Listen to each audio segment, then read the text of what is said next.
ಮಾಡಿದ್ರು ಈ ಥರ ಏನು ಫೇಕ್ ಎನ್ಕೌಂಟರ್ ಮಾಡೋಕ್ಕೆ ಪ್ರಯತ್ನ. ನಾನು ಹೇಳಿದ್ದು ನಿನ್ನೆನೋ ಅದನ್ನೇ ಹೇಳಿದ್ದೀನಿ. ಇವತ್ತು ಫೇಕ್ ಎನ್ಕೌಂಟರ್ ಮಾಡೋ ವಿಚಾರ ಇತ್ತ, ಪಾದಯಾತ್ರೆ ಯಾಕೆ ಕರ್ಕೊಂಡು ಹೋದ್ರಿ? ರವಿಯವರು ಹೇಳಿದ್ದಾರೆ ಇವತ್ತು ನನ್ನ ಕೊಲ್ಲು ವಿಚಾರ ಇತ್ತು ಅವ್ರಿಗೆ. ಆ ಆಧಾರದ ಮೇಲೆ ನಾನು ಹೇಳಿದ್ದೀನಿ ಪಾದಯಾತ್ರೆ ಯಾಕೆ ಕರ್ಕೊಂಡು ಹೋದ್ರಿ? ಗದ್ದಿಗೆ ಕಬ್ಬಿನ ಗದ್ದಿಗೆ ಯಾಕೆ ಕರ್ಕೊಂಡು ಹೋದ್ರಿ? ಗದ್ದೆಗೆ ಕಾಡಿನಲ್ಲಿ ಯಾಕೆ ಕರ್ಕೊಂಡು ಹೋದ್ರಿ? ರಸ್ತದ ಮೇಲೆ ಯಾಕೆ ನಿಲ್ಲಿಸಿದ್ರಿ?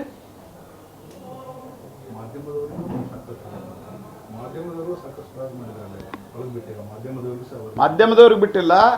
ಮತ್ತು ನಾನು ನಿನ್ನೆನೂ ಹೇಳಿದೆ, ಮಾಧ್ಯಮದವರು ಕೆಲವರು ಸಾಹಸ ಮಾಡಿ ಹಿಂದೆ ಬೆನ್ನು ಹತ್ತಿದ್ದಕ್ಕೆ ಸಿಟಿ ರವಿ ಏನೂ ತೊಂದರೆ ಕೊಟ್ಟಿಲ್ಲ. ಇರಲ್ಲ ಎಲ್ಲೇ ತೊಗೊಂಡೋಗಿ ಏನು ಮಾಡ್ಬೇಕಂತ ಮಾಡಿದ್ರೆ ನಂಗೆ ಗೊತ್ತಿಲ್ಲ. ಸಿಟಿ ರವಿಯವರು ನಾನು ಕೊಲ್ಲಬೇಕಂತ ಸಂಚಿತ್ತು ಅಂತ ಹೇಳಿದ್ದಾರೆ. ಈ ಎಲ್ಲ ಪ್ರಕರಣ ಹೋಮ್ ಮಿನಿಸ್ಟರ್ ಗಮನಕ್ಕೆ ಇಲ್ಲ, ಒಬ್ಬ ಪ್ರಭಾವಿ ಮಂತ್ರಿ ಇದನ್ನೆಲ್ಲ ಮಾಡಿದ್ರು. ನೋಡ್ರಿ, ಹೋಮ್ ಮಿನಿಸ್ಟರ್ ಗಮನಕ್ಕಿಲ್ಲ ಅಂತಂದರೆ ಹೋಮ್ ಮಿನಿಸ್ಟರ್ ಯಾಕೆ ಆಗಿರ್ತೀರಿ ನೀವು? ನಾನು ಒಬ್ಬ ಮಂತ್ರಿಯಾಗಿ ನಾನು ಇಷ್ಟು ವರ್ಷ ಕೆಲಸ ಮಾಡ್ತಾಯಿದ್ದೇನೆ. ರಾಜ್ಯದ ಅಧ್ಯಕ್ಷನಾಗಿ ಕೆಲಸ ಮಾಡಿದ್ದೀನಿ, ಸ್ಟ್ಯಾಂಡಿಂಗ್ ಕಮಿಟಿ ಚೇರ್ಮನ್ನಾಗಿ ಕೆಲಸ ಮಾಡಿದ್ದೀನಿ. ಮತ್ತು ಈಗ ಭಾರತ ದೇಶದ ಗೃಹ ಮಂತ್ರಿಗಳನ್ನು ಭಾಳ ಹತ್ತಿರದಿಂದ ನಾನು ನೋಡ್ತಾ ಇದ್ದೀನಿ. ದೇಶದ ಗೃಹ ಮಂತ್ರಿ ಅನೇಕ ಸರ್ತಿ ನಮ್ಮದು ರಾತ್ರಿ 12, 1 ಗಂಟೆ 2 ಗಂಟೆವರೆಗೆ ಮೀಟಿಂಗ್ ನಡೆದಾಗ ತಕ್ಷಣ ದೇಶದಲ್ಲಿ ಏನಾದರೂ ಪ್ರಮುಖ ಘಟನೆಗಳು ನಡೆದ್ರೆ ಅವರಿಗೆ ಮಾಹಿತಿ ಬರ್ತವೆ. ಗೃಹ ಮಂತ್ರಿಗಳಿಗೆ, ರಾಜ್ಯದ ಗೃಹ ಮಂತ್ರಿಗಳು ರಾಜ್ಯದ ಘಟನೆ ನಡೆದ್ರೆ ತಕ್ಷಣ ಮಾಹಿತಿ ಬರ್ತವೆ. ಬೇರೆ ರಾಜ್ಯದಲ್ಲಿ ಏನಾದರೂ ಘಟನೆ ಇಡೋದು ಅದರಿಂದ ರಾಜ್ಯದಲ್ಲಿ ಏನಾದರೂ ಪರಿಣಾಮ ಆಗ್ತದೆ ಅಂತಂದರೆ ಅಲ್ಲಿಯೂ ಕೂಡ ರಾಜ್ಯವನ್ನು ಅಲರ್ಟ್ ಮಾಡ್ತಾರೆ.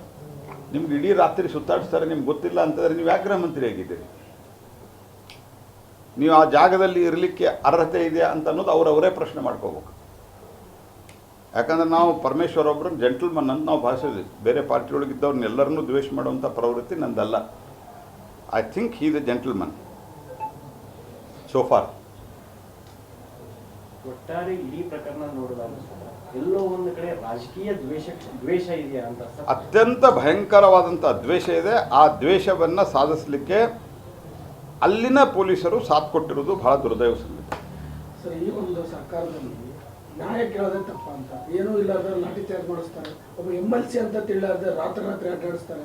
ಅಂದರೆ ಇದು ಯಾವ ವರ್ತನೆ ನಡೀತಾ ಇದೆ ಅಂತ ನಾನು ಕಾಂಗ್ರೆಸ್ ಪಾರ್ಟಿ ರಾಹುಲ್ ಗಾಂಧಿಗೆ ಮತ್ತು ಖರ್ಗೆ ಅವ್ರಿಗೆ ಕೇಳಲಿಕ್ಕೆ ಬಯಸ್ತೇನೆ. ನಿಮ್ಮ ವಿಚಾರ ಏನು? ಕಾನ್ಸ್ಟಿಟ್ಯೂಷನ್ ಕಿಸೆಯೊಳಗೆ ಇಟ್ಕೊಂಡು ಹೇಳ್ತಿರಲ್ಲ, ಏನು ವಿಚಾರ ನಿಮ್ಗೆ? ಅಂಬೇಡ್ಕರ್ಗೆ ಅಪಮಾನ ಮಾಡಿದಂಥವ್ರು ನೀವು ಈಗಾದರೂ ಸುಧಾರಿಸ್ಕೋಬೇಕಂತ ಬೇಡವಾ? ನಿಮಗೆ ಹೋರಾಟ ಮಾಡಬಾರ್ದ? ನಮ್ಮ ಸರ್ಕಾರದಾಗ ಹೋರಾಟ ಮಾಡಿಲ್ವ ನೀವು? ಬಳ್ಳಾರಿಗೆ ಹೋಗಿ ತೊಡೆ ತಟ್ಟಿದ್ರಲ್ರಿ. ನಾವೇನು ನಿಮ್ಗೆ ಸರ್ಕಾರ ನಿಮ್ಮ ಪೊಲೀಸರು ಪ್ರೊಟೆಕ್ಷನ್ ಕೊಟ್ಟಿದ್ರೆ ಇಲ್ಲ? ಮತ್ತು ಆ ಪ್ರಿಯಾಂಕಾ ಖರ್ಗೆ ಅನ್ನೋರು ಬಾಯಿಗೆ ಬಂದಂಗೆ ಮಾತಾಡ್ದ. ಅಮಿತ್ ಶಾ ಅವರಿಗೆ ಹುಚ್ಚುನಾಯಿ ಕಡ್ದದ ಈ ರೀತಿ ಎಲ್ಲ ಹುಚ್ಚುಚ್ಚು ಮಾತನಾಡ್ತೀರಿ. ನಿಮ್ಗೆ ನಿಮ್ಮ ಪ್ರಮುಖರಿಗೆ ಯಾವ ನಾಯಿ ಕಡ್ದಿತ್ತು ಹೇಳ್ರಿ? ಅಂಬೇಡ್ಕರ್ನ ಅಪಮಾನ ಮಾಡಿದಾಗ ದಿಲ್ಲಿಯಲ್ಲಿ ಅವ್ರನ್ನ ಅಂತ್ಯಕ್ರಿಯೆಗೆ ಅವಕಾಶ ಕೊಡಲಿಲ್ಲಲ್ಲ, ಯಾವ ನಾಯಿ ಕಡ್ದಿತ್ತು ನಿಮ್ಗೆ? ಅಂಬೇಡ್ಕರ್ ಅವ್ರಿಗೆ ಅಂಬೇಡ್ಕರ್ ಅವರ ಸ್ಮಾರಕವನ್ನು ಮಾಡಬೇಕು, ಅಂಬೇಡ್ಕರ್ ಅವರ ಅಂತ್ಯಕ್ರಿಯೆ ಆದಲ್ಲಿ ಅಂತ ತಿಳ್ಕೊಂಡು ಮುಂಬೈ ಮೇಯರ್ ಪತ್ರ ಬರೀತಾರಲ್ಲ. ನಿಮ್ಮ ಪಾರ್ಟಿಯ ಅವತ್ತಿನ ನಾಯಕರು ಸರ್ಕಾರದಲ್ಲಿದ್ದವ್ರು ನಿರಾಕರಿಸಿದ್ರಲ್ಲ, ಅವ್ರಿಗೆ ಯಾವ ನಾಯಿ ಕಡ್ದಿತ್ತು? ಅಂಬೇಡ್ಕರ್ ಅವರಿಗೆ ಸೋಲಿಸಿದ್ರಲ್ಲ, ಅವ್ರಿಗೆ ಯಾವ ನಾಯಿ ಕಡ್ದಿತ್ತು? ನಾಯಿ ಕಡ್ದವ್ರಂತೆ ನೀವು ಆಡ್ತಾ ಇದ್ದೆ.